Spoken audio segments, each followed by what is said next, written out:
kind of like jab, jab, combo, jab, jab, combo. Um, I don't know if I could get just if I want to just kind of like go uppercuts, but I've seen myself do that. Not exactly the best look, so I'm probably not going to do that. So I'm just going to kind of stick with my jab, jab, come in, uppercut, jab, right, left, and probably get knocked out by whoever the hell I'm fighting. What's going on, Laker fans? Appreciate you guys tuning in. Um, I think this is a good thing. I think beating the Pelicans is a good thing. Granted that it's going to be the Lakers and the Denver Nuggets, kind of is what it is. I appreciate you guys waiting, hanging out. I was waiting for the Kings. I was waiting for the Kings and the Warriors game to finish up. As soon as that was going to be done, I was going to go live. So that was kind of part of my plan here. Get both of these in-season tournament game or these playing games in, and then we'll do this. So I appreciate you guys tuning in. We got a lot to get into today. Lakers over the Pelicans, 110-106. They secured the number 7 spot. Couldn't get any help from Minnesota winning that last game, so it was Minnesota instead of Denver. But we'll talk about that. We'll get into all that. I got a lot to get into. Talk about the actual win, what the Lakers did. Started off great, and then it obviously came down right to the end. Kind of an interesting game, how the Lakers won. LeBron, Anthony Davis, a lot of other role players stepped up. You kind of felt like you snuck away. You stole one there at the end. Zion Williamson gets injured, so we'll spend a little time on that. By the way, the Zion stuff, I feel bad for that guy. Shams just put out a tweet on Zion and what his situation is.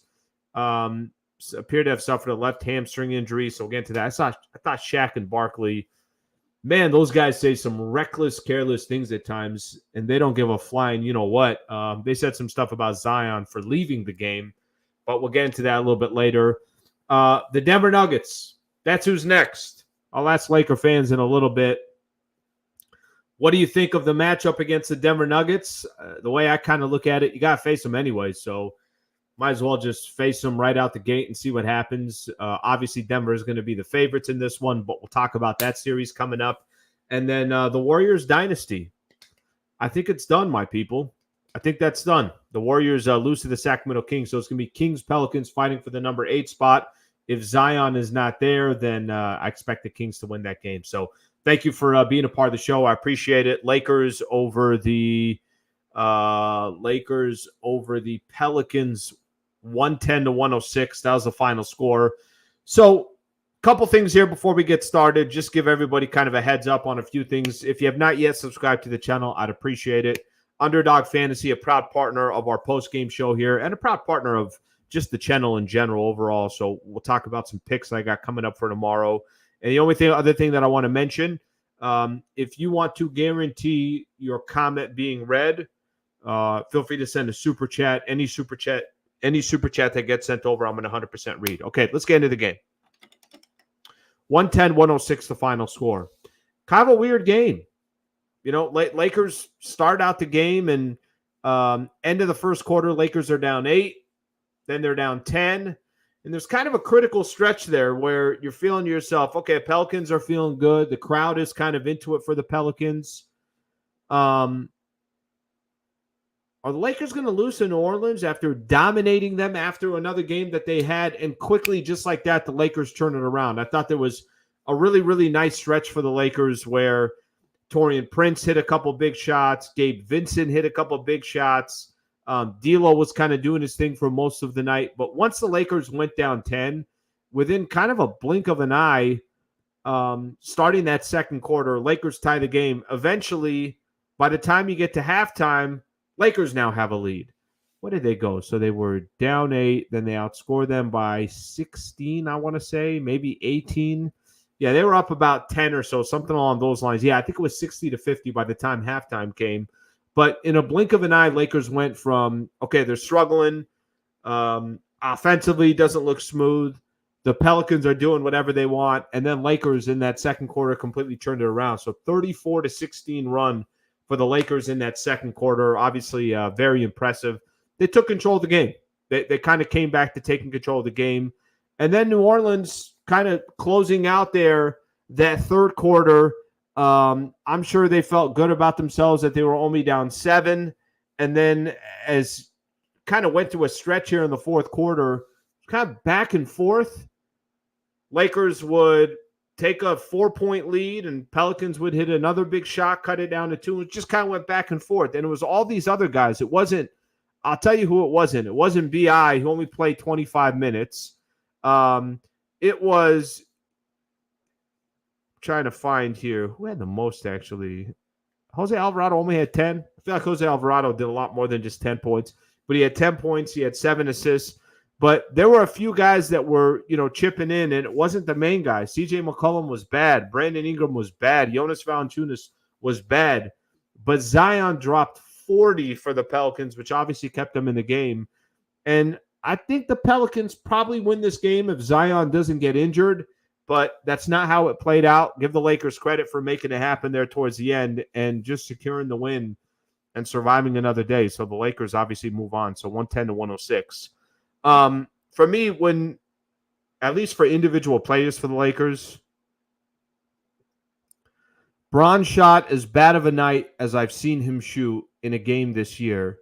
And Austin Reeves talked about after the game where Bron was basically saying, hey, you guys won this game. I shot 6 for 20. AD wasn't all that much better. He was 6 of 16. Now the Lakers, between Bron and Anthony Davis, was 18 of 20 from the free throw line. So that obviously certainly helped. But Bron, 23, 9, and 9, did not shoot well. Anthony Davis, 20 points, 15 rebounds, 3 block shots, had a steal as well. But like I said, didn't shoot well, 6 of 16. It was really just kind of the grit of a number of different players. D'Angelo Russell, if there was some questions how he would do in a big game, yeah, no problem in this game. 5 of 11 from 3, hit that big corner 3, got the Lakers kind of going in that first half. Certainly was a big piece of the Lakers in the first half. Talking some trash with Jose Alvarado. We saw kind of how he was trying to get under his skin, but he delivered in a critical moment. But I just like the minutes that Gabe Vincent gave to the Lakers. I like the minutes that Austin Reeves gave to the Lakers, D'Angelo Russell, Rui Hachimura, all the other guys, Taurean Prince. I thought all these other guys found ways to chip in, and that's why the Lakers beat the Pelicans, and that's why they're moving on. So what are we sitting on? Friday, there was a moment in Friday night's game where it looked like the Lakers were in a really, really bad position. There was a moment in the game on Friday where it looked like the Lakers could easily lose that game to Memphis and end up the number 10 seed. They win Friday. They blow out the Pelicans, obviously, on Sunday. They get a little help from Sacramento and Golden State on Friday night as well by them losing. And then they followed up today with another win, and Lakers are now the number 7 seed, and they secure a playoff spot, and they're not even the number 8 seed. So Lakers get it done. They had to play one extra game in the in-season tournament, and now they're getting a chance to go up against the Denver Nuggets. So not ideal, not perfect that this is how it went, not perfect that you got to end up with the Denver Nuggets, but I tweeted it out after the game. I'll say it again. I said it yesterday when I was doing my Lakers talk show. Eventually, you're going to have to go through them. So might as well just face them. If that's the team in front of you, that's the team in front of you. I think we could all bitch and complain, but I don't think anybody's really going to care. And last year, the Lakers were fortunate to kind of get that easier route to eventually get to the Western Conference Finals. That's not going to be the case this year. This year, you're going to have to go through the Denver Nuggets, and there's no way around it. All right, let's read some of your comments here. Let's get some of these comments in here. Closer than it needed to be, but at this point of the year, take all the W's you can. Solid win. Let's go take care of Denver now. I will say this. I think there will be a lot of Laker fans that are going to be a little bit all over the place when it comes to today's game. I got to be honest. I kind of had mixed emotions during the game. There were times when it looked like Pelicans were going to win the game. I'm like, okay, well, look, the world's not going to end if the Pelicans win.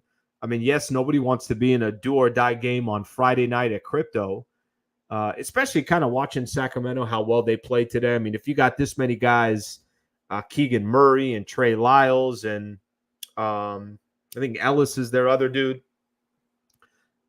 Davion Ellis, I think that's his name. But they had a lot of guys contribute. It kind of shows how dangerous it is to play in one game, and that's it. Your season could be done. So at least no matter what, the Lakers are securing themselves a 7-game set against the Denver Nuggets. But there was mixed feelings. I think for a lot of people. Watch, I'm already looking at a lot of these comments right now. I think there are some mixed feelings from Laker fans. It's like, okay, hey, that's awesome. We beat the Pelicans, but got the Denver Nuggets in the first round. I was listening to Darvin Ham. So Dan Wyke of the LA Times was asking kind of a question of there have been some people talking about trying to avoid the Denver Nuggets if you lost this game. And Darvin Ham was like, I don't know what the hell you're talking about, but ain't no one trying to lose this game. That's basically what he's trying to say. Nobody's trying to lose this game. Okay, so this is what I mean by a little bit all over the place. Self-dagger to play the Nuggets.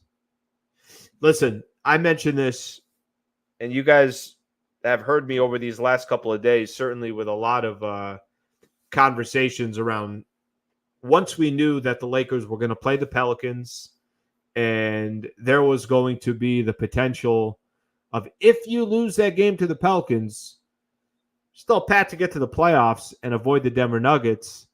I've spent the last 48 hours talking about this, breaking it all down. And I actually feel like if it's not 50-50, there were more fans that I interacted with that were saying, you know what, kind of hope they lose to the Pelicans so that then they could play that one-game playoff and then they could get into that bracket with the Oklahoma City Thunder and they could avoid Denver. So I thought it was pretty split, to be honest with you. Now, maybe there were just more people that were vocal about it and those that were saying, no, just go out there and try to win the game. Whatever happens, happens. Maybe they just had less of an opinion on it. But either way, I think we're going to get a lot of these comments as we go. All right, let's see what else we got here. Seiko says 12 for 36 for AD and LeBron. D'Lo showed up. Playoff Gabe Vincent could be the thing in the Nuggets series. That's interesting. Let me stop here on Gabe Vincent for a second. Gabe Vincent was really good for them. Really good. A good on-the-ball defender. Only took 6 shots, hit half of them. Hit a couple of threes for the Lakers. 9 points, 4 assists in 18 minutes. Yeah, I could see him getting some more and more opportunities. What's crazy is they weren't even looking at Dinwiddie. They just went straight to Gabe. Gabe played 18 minutes. Dinwiddie only played 5. So at least you kind of have the option of both of those guys. But I'm with you. That game looked good. Gabe looked good, and Gabe certainly had a nice, definitely a nice night tonight. Good night tonight. Lakers in 6. I stand by that. We'll get into everybody's thoughts here against Lakers and the Nuggets. We'll do that in just a little bit. See what else we have here. Great night of hoops. Really good night. Yeah, I got to be honest with you. I don't know who you guys are rooting for between Sacramento and Golden State, but I was all in for Sacramento. I just was. I was. It's going to be interesting when they play the Pelicans because it's all going to come down to Zion if he's healthy or if he's not. But I don't mind either one of those teams going up against the Oklahoma City Thunder. And for the Thunder, too, I think they get a big-time break, too, because they get to avoid the Lakers in the first round. They're going to have a very winnable series in the first round for the youngest team in the NBA. We all playing games involve the Lakers are why all playing games involving the Lakers are so stressful. Always, every time. All right, let me get some more here.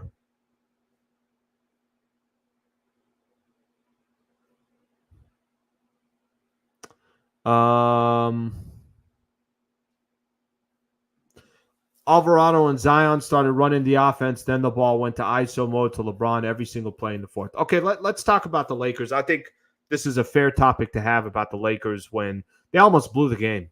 And it is kind of interesting, and this happens in the NBA all the time. It happens in all sports all the time. 100%, whatever you did, this is when the Lakers were successful. The ball was moving.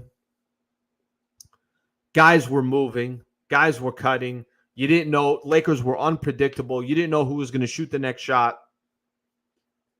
And Lakers obviously built themselves a really sizable lead. Do you know what happens? And I know every Laker fan knows what I'm talking about when it comes to this. When the Lakers start losing that lead, is when all of a sudden everybody just starts standing around. Okay, who's going to save us? They're trying to run clock. Bron is dribbling the ball with no direction. Sometimes it's Bron's fault. Sometimes it's people throw on the ball and are like, hey, bail us out. I'll tell you what I don't see. I don't see Anthony Davis going to get positioned and saying, throw me the damn ball inside. Let me get us a couple of buckets. Let me get to the free throw line. Let me stop this run. But I do agree there's a lot of possessions in that fourth quarter where that Laker lead just started going away, where everything they did to get that lead started going away. And that flow of the game, for how good it looked, all that completely went away. And that has a lot to do with it. Some of it LeBron's fault, some of it his teammates' fault that aren't moving around, some of it on Anthony Davis, and some of it on Darvin Ham. I'm not calling a timeout and saying, fellas, can we run a play here? Or this is the set play that I want to run. Or I want to make sure this guy gets the ball. It doesn't have to be LeBron. It doesn't have to be Anthony Davis. But they all start standing around and watching. And here's the reality. You can do that against the Pelicans and still get away with it. You're probably getting your ass kicked if you do that against Denver, because Denver will not let you get away with some of that stuff. You got to almost play perfect ball against them. So I think it's a good observation from anonymous nobody. Fair point right here.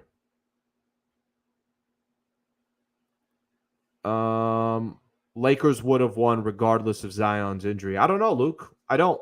I know with 3 minutes left to go after he hit that bucket, it's a tie game, and they got all the momentum. So I don't think there's a guarantee there. Tell me what the answer was for Zion. Guy dropped 40 on the Lakers. 40. There wasn't an answer for him. So maybe they would have, but I also wouldn't have been surprised based on how that game was trending. Towards the end of that game, Brandon Ingram was on the bench and Zion Williamson was in the locker room. So I don't know how that would have went. Let's get a couple more of these comments in here. Are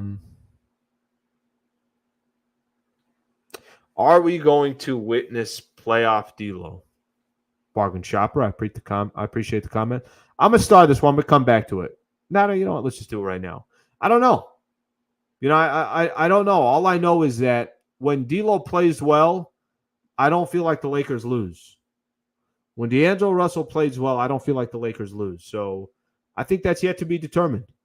And if there's a team that he could do it against, it would be against the Denver Nuggets. Like, think about his opportunity here to redeem himself. Think about his opportunity. Last year, there were moments in that series where the Lakers literally couldn't play him against Denver. I think there's probably a good chance they're going to put probably KCP on D'Lo, I'm imagining. And I think they're going to do that because they want to play a little bit physical with him, try and get him out of his game. They understand how important D'Lo is to the Lakers. So are we going to see playoff D'Lo? I genuinely have no idea if D'Lo is going to shrink in the moment or if D'Lo is going to rise to the moment. But it's going to start on Saturday. And the way D'Lo is defined moving forward is going to be based on what we see in this playoff series. So what a good opportunity for him. What a good opportunity for him. And obviously we'll see how that all plays out.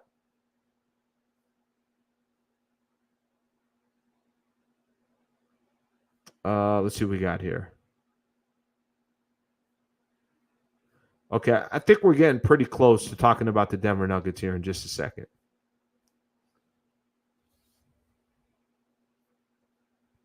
Okay, let's do that. Let's do that right now. Denver Nuggets are next. The Denver Nuggets are next. So, Laker fans, I'll throw this out there, and we got Sammy in the background here. He's got everybody's comments, so you guys continue to put it out there, and we could talk about it. But so what do you think?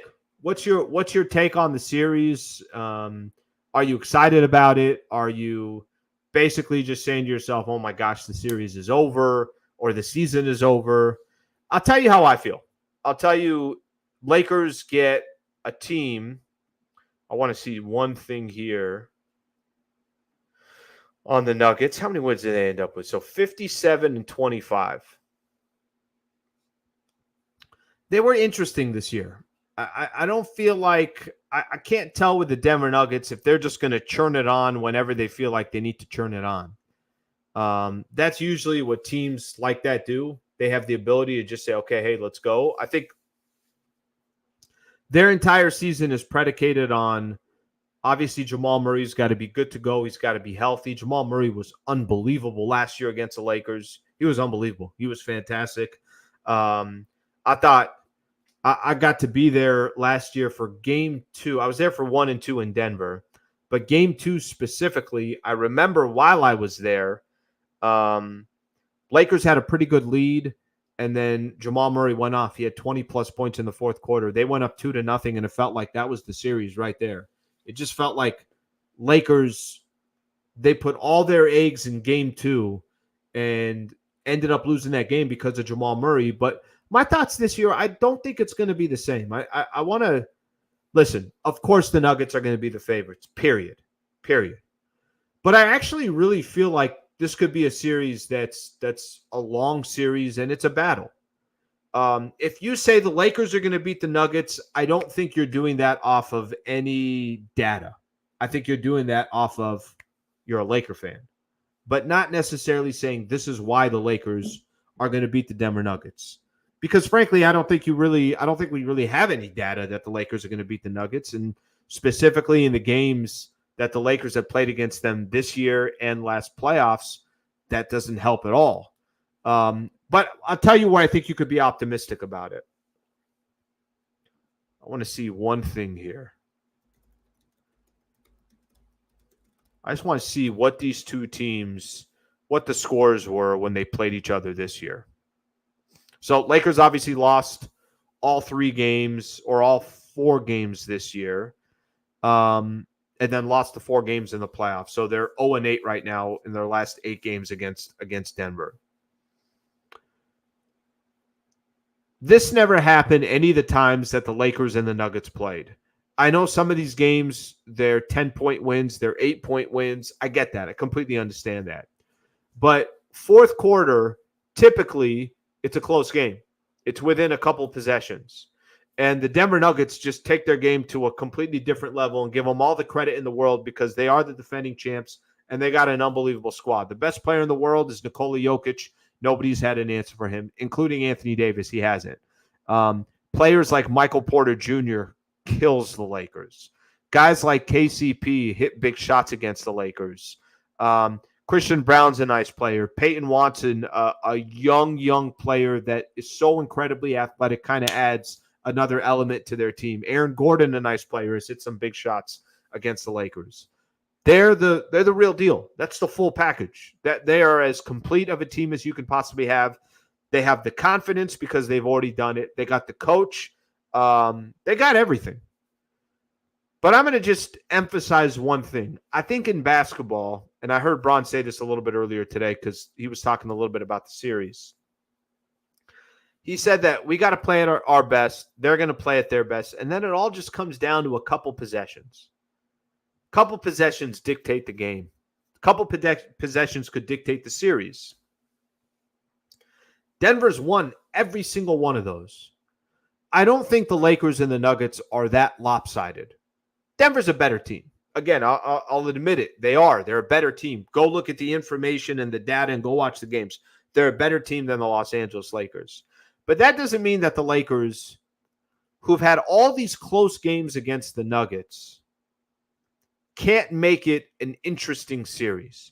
It doesn't mean that the Lakers, that one of these games down towards the end that has gone towards the Nuggets' way, that the Lakers are able to steal one and come back to LA and it's tied 1 apiece. All you're trying to do against Denver is prolong the series as long as you possibly can. And you never know what happens in a 7-game set. I do know this. I know LeBron, Anthony Davis, Rui Hachimura, Austin Reeves, D'Angelo Russell. I know that starting 5 is now 19-6 since playing together. I know the Lakers since February 1st have played much better basketball than they did earlier in the season. I probably know that if Darvin Ham didn't start Taurean Prince for 50 games, I don't think the Lakers would be in the 7th spot, and I don't think they'd be facing the Denver Nuggets in the first round. But it is what it is. It just happened to be this way. I think with all that being said, the goal for the Lakers is, can you just crack the code for one game? Can you just, for one game against Denver when you're in Denver, can you find a way to scratch one game when you're out there? Can you put just a little bit of doubt in the Nuggets' head? Not that they're going to lose the series, that we're going to have a dogfight against the Lakers. Can you build any kind of momentum that when you come back to Crypto.com Arena, that Laker crowd is feeling like, hey, there's a little bit of hope? Okay, let me take it a step further. Can you, by the time you go back to Denver, have the series tied at 2 apiece? Is there a way you can get one in Denver and one in LA, and you could be tied 2 apiece? The point I'm trying to make here is I'm not here to make a prediction. I'm not here to tell you guys, oh, the Lakers, they're going to dominate the Denver Nuggets, because that'd be stupid. And I don't have any data that would tell me that. But what I would tell you is the Lakers have lost a lot of close games to the Denver Nuggets in the final few minutes. Can they focus on that area? Can that execution, whatever they've done wrong so far, can they find a way to steal a game to just get some type of momentum? And maybe the answer is no. And maybe this is a 4-1 again, Denver wins, or 4-0 Denver wins. Or maybe the best case scenario might be 4-2 Denver wins. But there's been a lot of arguments about facing Denver earlier might be a good thing. Okay, maybe it is. Maybe it's not. Maybe Lakers are going to be fresher. Maybe they're not going to be. But I don't think this is going to be like last year where 4 games in, it's a wrap, and the Nuggets are on their way to the NBA Finals. But that's also up to the Lakers to give everyone else confidence. When we watch the game on Saturday and we watch game 2, they got to also give people confidence that, no, we can close out a game against the Nuggets. No. This lineup that we have,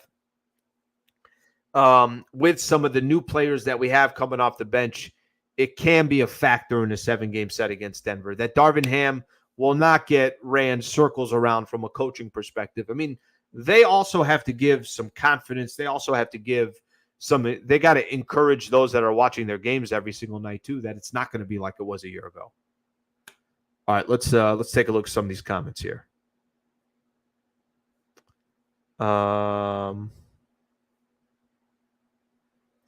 everyone saying we can't beat Denver, we'll prove to the world who the real daddy is. I think that's what he's saying. Akeem, I appreciate the comment. I appreciate the faith. I appreciate the confidence.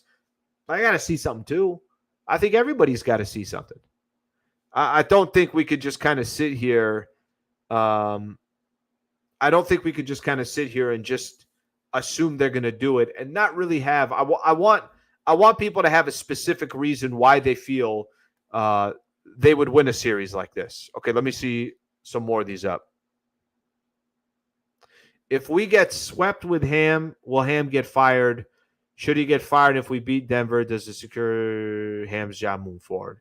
Okay, I wasn't really ready to talk about this. If the Lakers get swept against the Denver Nuggets, does Darvin Ham get fired?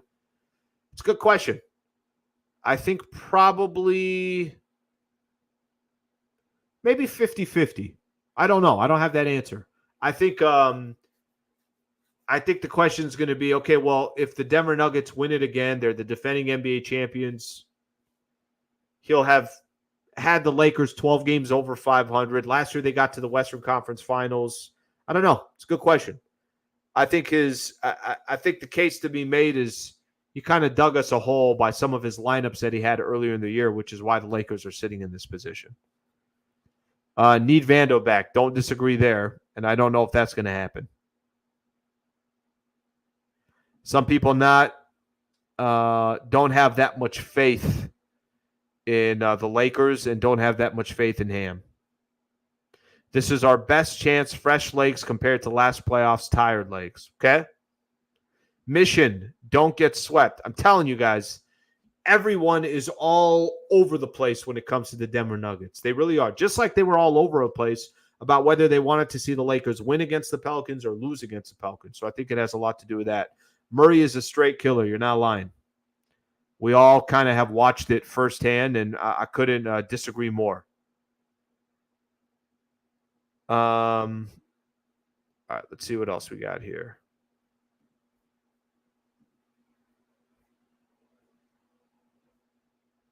Ham will get out coached. Lakers' tiny mistakes will be magnified and exploited by the Nuggets. That's why they're the champs. I mean, honestly, that's exactly why they're the champions. I don't agree with game one line Denver -7. I don't think that's crazy. I really don't. I don't think that's crazy, to be honest with you. I would definitely play Vincent over Dinwiddie at least game one. Vincent can repeat. If the Lakers have lapses against the Nuggets, they could get swept. X factor is D'Lo. The Nuggets could be in trouble. Gabe, Jackson, Spencer are X factor as well. No Vando and Brown is huge. I appreciate all the comments there. Can I say this about D'Lo? I guarantee you the Denver Nuggets know that he is the X factor. So I'm with you guys. I agree he's the X factor. I think he's such an important piece in this series. But because he's such an important piece and Michael Malone is such a smart coach and they have guys like Christian Brown and they have guys like KCP, they're going to make sure that there's somebody on D'Angelo Russell wherever he goes. So I think I definitely agree that he's such a key piece and such an important factor. The one thing that Denver has, the Lakers have had such an advantage against teams because of their size. All of a sudden, that goes away against Denver, right? Michael Porter Jr. is a big dude. Trying to think here. Aaron Gordon's got good size. They got a lot of guys that have good size. So the advantage Lakers have when they throw out Anthony Davis, LeBron James, and Rui Hachimura, that's awesome. That disrupts a lot of different teams. Doesn't disrupt the Denver Nuggets. So it's kind of the way they're built is the perfect matchup against the Lakers. Okay, a couple more of these comments here. I want to read on the Lakers and the Nuggets, and still got some other stuff that I want to get into. Lakers need to come out and punch Denver in the mouth with a mentality of bullying the Nuggets. Fine, I agree, but I don't think. And by the way, that's when the Lakers are at their best. I don't think that's going to get to the Denver Nuggets. I think the Nuggets will say, "Okay, sounds good. What's your second counter?" I think more important than just bullying the Denver Nuggets, because I don't think they can get bullied. I think in a weird way, they've seen everything. I think you got to outsmart them. I think you got to out-execute them. I think you got to do the little things. I think you got to be there on a lot of loose balls that got to kind of go your way. I think it's more those things that have to fall your way. All right, let me get a couple more comments in here, and then a couple other things I want to get to as well. Got the Rui playing D on Joker. AD can play free. No one on Denver can guard him. Yeah, they're probably going to allow Aaron Gordon to take as many shots as he wants. That's probably what they're allowed. You're not going to allow that with Michael Porter. Jokic obviously is going to hurt you. So there is no free passes, I think, for the Lakers. Definitely no free passes for the Lakers. It's going to be fun. I'll put it that way. I think it's going to be fun. I really do. I think it's going to be an exciting series. I think it's going to be a fun series. And I think it's going to be a very, very, very tough series for the Los Angeles Lakers. And you have to play perfect basketball. They really are. Like, there's no other way to put it. I mean, we could sit here. Like I said, what I'm not going to do is just say, oh, Lakers got him. They're going to also have to prove that they can make this a series. And if people have doubts, they should have doubts. Lakers haven't given you a reason why you shouldn't have doubt against that specific team. The Nuggets are a really good team. If they repeat, nobody would be surprised. If it's Lakers or if it's Nuggets and the Boston Celtics NBA Finals, nobody would be surprised. The surprise would be we're 2-2 through 4 games. We're going back to Denver and there's some pressure on the Denver Nuggets. That'd be the surprise. The surprise would be it's 3-3 Game 7 in Denver and, the entire world is watching the Lakers and the Nuggets. That would be a surprise. The surprise would be Lakers defeat the Denver Nuggets. They move on to the second round. And they're waiting for, who would that matchup be? The Minnesota Timberwolves and the Phoenix Suns. That would be the surprise. That's just kind of the territory that the Lakers are in right now. You're going up against the defending champs that swept you last year. So I'm looking forward to the contest. I think it's going to be, like I said, I think it's going to be a much more competitive series than it was last year. But that doesn't really mean anything that I think that until we start watching these two teams play against each other and feel like it's a little bit different.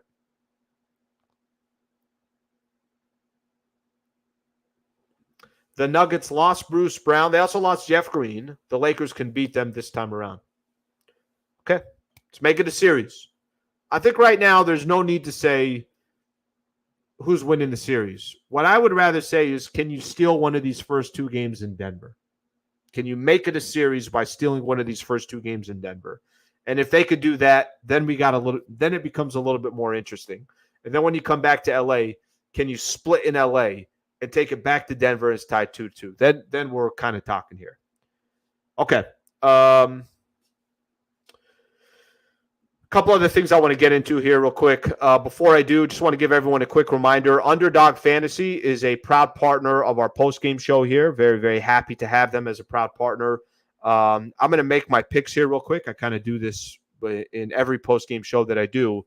So for those who don't know, if you use that code below, HoopsLA, you sign up for a new account, use a new email address, and you try Underdog Fantasy, they're going to match your first deposit up to $100. So put $50 in, you're going to have a $50 credit. Let me show you guys my picks and how easy it is to do this. I always do pick'ems. I always do pregame, so that means games coming up tomorrow. Obviously, I'm locked in the NBA right now, so let's do the NBA. Only 2 games. Let's do Miami, Philly. All you got to do is pick higher or lower. I like doing points. So Joel Embiid, higher or lower than 30.5 points. Jimmy Butler, higher or lower than 23.5 points. Let me think here real quick. This Jimmy Butler hairdo still has got me thrown off. Man, good defense. This is going to be tough. 30.5. I'll go lower on this. And I'll go higher on Jimmy Butler. I'll put $20 in. It's got a chance to win $60. You got a chance to win 3 times your money. That's all you got to do. It's that easy. I confirm it right here. If you guys get on, I greatly appreciate it. Underdog Fantasy. If you do sign up, please use that code HoopsLA. Once you put in that code, get that $100 deposit. And here are my picks for tomorrow. All right, let's keep it moving here. Read a couple comments here, and I want to get into a few other things. Can I say something real quick, too? So I saw this on Zion. Shams Charania put this out on Zion. Pelican star Zion Williamson is believed to have suffered a left hamstring injury tonight versus the Lakers. Sources tell The Athletic at the stadium. Williamson had 40 points, 11 rebounds, so suffered a left hamstring injury. I don't know what that means for his status on Friday, but I'm going to tell you guys something that kind of irks me a little bit. It's the best show on TV, best sports show on TV, no question about it. They're the best personalities, no question about it. But damn, are Charles Barkley and Shaquille O'Neal reckless when it comes to injuries? I mean, basically, both of them are saying, why'd Zion leave the game? I wouldn't have left if I was in there. You think Zion Williamson wanted to leave that game tonight? You think Zion, who played 36 minutes, was 17 to 27 from the field, single-handedly was keeping the Pelicans in this game, dropped 40 points, 11 rebounds, 5 assists, had a steal and a block shot, wanted to leave in the last 3 minutes of the game? Or you think he just wasn't tough enough? Like some of the shit these guys say. Can you wait for an injury report to come out before you just wildly make these claims of, well, I would have played? Can you wait to see if this dude is healthy or he's not? Again, the thing that scared me about Zion when it happened, that's a non-contact injury. Those are usually the ones that you should worry about. I heard Stan Van Gundy during the Sacramento Kings and the Sacramento Kings and the Golden State Warriors game going on, I heard him say something to the effect of like, Zion's not leaving that game if he's healthy. Or I think the report was from the Pelicans that bruised or sore right leg. It was something along those lines. Van Gundy's like, that dude's not leaving because he's got a sore leg, as in they are clearly hiding something. Zion's not walking out of the game with 3 minutes left to go. This is the first time the closest he's ever played to a playoff game. The guy just dropped 40 points, and they're just saying, yeah, well, I would have played in that game. Yeah, you got to tough it out. It's like, can you guys wait for an injury report to come in? And maybe some of this bothers me too, because I've seen some of this with other players. I mean, obviously with Anthony Davis. And listen, the AD thing, that's a frustrating one because AD has missed a lot of games and AD has not given himself much. He hasn't helped himself when it's come to his availability. But this one with Zion, it's like, Jesus, can we get an injury report before you guys just start saying some wild things? The answer is no. And they are the show that, obviously they're doing what they're doing and they're having the success that they are having because literally they say anything that they want. So I understand that. But to me, it's a little wild. All right, see what people got here. Exactly, Zion would have stayed if he could have. Of course he would have. The hell makes them think that he wouldn't have stayed? The guy was a freaking beast. I've never really got a chance to watch Zion. We've all watched him. I mean, Zion's been in the league, but this is a really, really important game against the Lakers. I know what happened last game. He was trash last game, and the Lakers just completely shut him down. Dude was unstoppable tonight, and he was going after everybody. He was going after LeBron, going after Anthony Davis. He didn't care who he was going after, so I give the man credit. And I don't want to see injuries, period. I hate to see injuries for any team, a team that you're playing, a team that's a player that's on your squad. I don't want to see any injuries. I just think it's very careless to have an opinion about somebody's injury without knowing what his injury is. Just wait. Wait till it comes back. Or why not have the comment, this dude dropped 40 points. If you want to say Zion still needs to lose weight, he needs to get into better shape, that's fine. That's all fair game. But to question Zion leaving the game with 3 minutes saying, well, I would have stayed in the game, you don't know what the hell the injury was. Wait on that. Zion was the best player of that game tonight. Yeah, I'd just hate to see the injuries. I really do. All right, talking about a couple former Lakers here.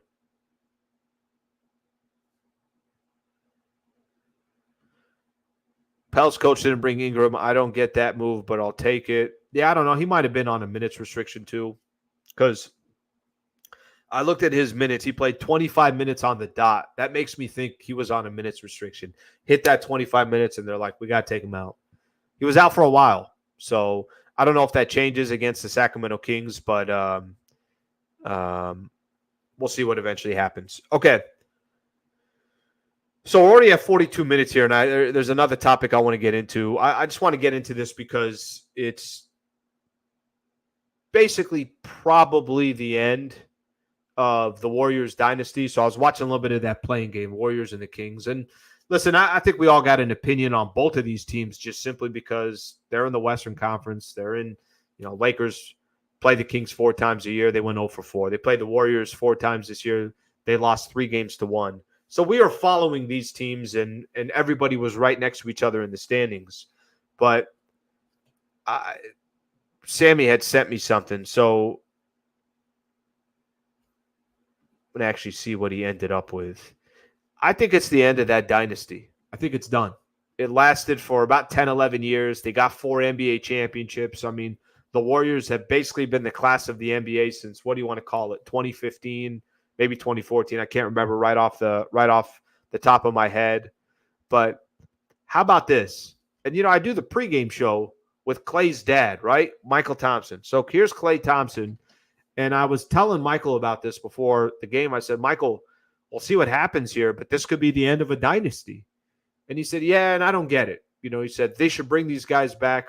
I don't personally agree. I think that's it. If you're the number 10 seed and you can't win against the Sacramento Kings who don't have a couple of their key players, I think the Warriors dynasty is over, and I think they should make some changes. Why wouldn't you make changes? Why are they going to get better next year? But I feel bad, too, because Klay Thompson, in his potential final game as a Golden State Warrior, went 0 of 10 from the field, 0 of 6 from the three-point line. He had 0 points. Klay didn't have a bucket against the Sacramento Kings, 118-94 the final score. And, he's going to be an unrestricted free agent, so this is kind of it for him as well. I saw a quote here from Anthony Slater put this up. He covers the Warriors. He says, we need Klay back. He still has good years left. We desperately want him back. All right, that's interesting. We'll see what they eventually do. I didn't understand this. This was kind of a little bit interesting. I think Yusuf Nurkic kind of trolling the Golden State Warriors. He puts a couple laughing emojis that they're out. Maybe it's because Draymond Green literally almost knocked this guy out in a game. And his team is moving on. They're in the playoffs, the Phoenix Suns. But I think we are 100% seeing the end of a dynasty for the Golden State Warriors. And frankly, as great as Steph Curry was and Draymond Green and Klay Thompson, and they've had some different variations, Andre Iguodala, Sean Livingston, go down the list of different players that have been a part of that organization, Andrew Wiggins. Dynasties have to end at some point. I don't have a problem with this one ending because I think it's advantageous to the Lakers. And look at the Western Conference next year. Houston's going to be better. Memphis is going to get Ja Morant. I think the Golden State Warriors probably only go the other way. So I don't know how much of it's going to change. Obviously, Chris Paul being on that team as well. But I think we are experiencing the end of a dynasty for the Golden State Warriors. And who would have thought that it's the Sacramento Kings taking him out? Klay to the Lake Show. I've seen this a lot, by the way. I've seen this a lot.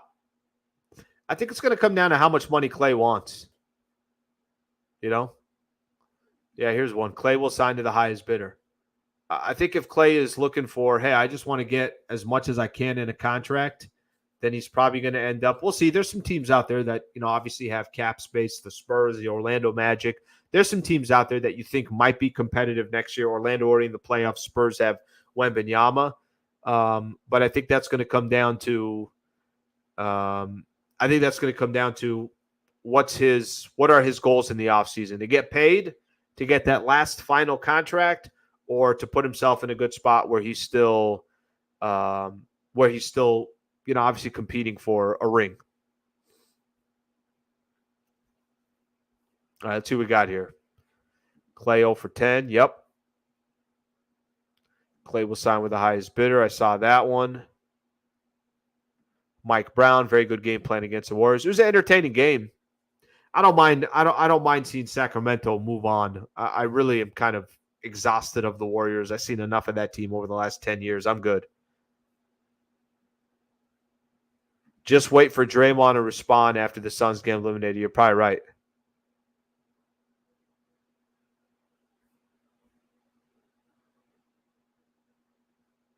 I don't think Warriors willing to pay. You're probably right.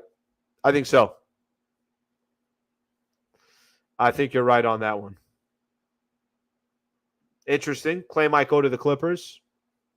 I mean, they've assembled all these other Southern California players. We'll see what happens with them. I will say this. Klay might go to the Clippers. I will say this. I don't think Clippers get past the first round. I think Dallas beats them. I really do. I think Dallas beats them. And I don't know the health right now of Kawhi. So, Warriors era is done, Slee. Yeah, I think so too. I agree. Okay, Laker fans, I think we covered everything. Lakers over the Pelicans, 110-106, so they secured that number 7 spot. They got the Denver Nuggets coming up. Lakers are going to play pretty much flawless basketball. They're going to need to beat the Denver Nuggets. But let's see what happens. Like I said, all you got to do is, can you grab one in Denver? Can you go back to Denver after LA tied to a P? Just make it a series. Make it interesting. Put a little pressure on the Nuggets. Nuggets never really felt any pressure last year. So I think that's going to be the big question mark is, can the Lakers put some pressure on the Denver Nuggets? Couple things, just a reminder here. One of the things I actually have not seen yet. So I think they already put out a time. I think it's a 5:30 tip-off coming up on Saturday. Let's see if they already have that. Yeah, Lakers at Denver. That's a 5:30 tip-off. So I'll be doing the radio show on pregame at 4 o'clock. I'll definitely, because we have Wednesday, Thursday, and Friday with no Lakers basketball before the game Saturday, I'll get some content up here. Let me figure out. I'll probably have a guest on here pretty soon, and we'll be talking about this series. See if I grab somebody from the Nuggets as well, so we could talk specifically about the matchup. So we'll look to doing that. I think they don't have any of the other games scheduled unless they've already figured out. Let's see. I know they don't have any games on Monday. Yeah, I don't think they're releasing any of the schedule until after the rest of the schedule is figured out, what teams get in and everything else. So we'll have to wait for all that. I like fans. I think that is 5:30 Saturday. Yep, final game that day will be on Saturday, and all the other teams will be playing before that. So appreciate you guys tuning in. Thank you for hanging out. Please subscribe to the channel. Hope you guys have a good rest of your night. Lakers are moving on to the playoffs, and they got Denver Nuggets in the first round. Thanks, Lake fans. Appreciate it.